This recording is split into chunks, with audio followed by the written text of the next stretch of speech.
திமுக ஆட்சியில் ஈர்க்கப்பட்ட வெளிநாட்டு முதலீடுகள் குறித்து வெள்ளை அறிக்கை வெளியிட வேண்டும் என எதிர்க்கட்சித் தலைவர் எடப்பாடி பழனிசாமி வலியுறுத்தியுள்ளார்.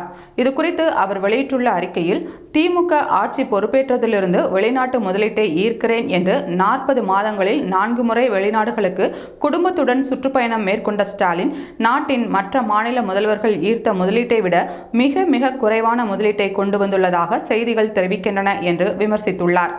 மேலும் அமெரிக்காவிலிருந்து திரும்பியவுடன் விமான நிலையத்தில் பேசிய ஸ்டாலின், அதிமுக ஆட்சி காலத்தில் போடப்பட்ட ஒப்பந்தங்களில் 10% கூட நிறைவேற்றப்படவில்லை என்று நச்சு கருத்தை கூறியுள்ளார்.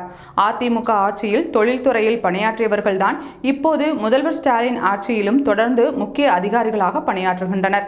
அவர்களிடம் அதிமுக ஆட்சியில் போடப்பட்ட ஒப்பந்தங்களில் எவ்வளவு நடைமுறைப்படுத்தப்பட்டன என்பதை கேட்டு தெரிந்திருந்தால் மனம் போன போக்கில் ஸ்டாலின் பேட்டியளித்திருக்க மாட்டார் என்று எடப்பாடி பழனிசாமி சாடியுள்ளார்.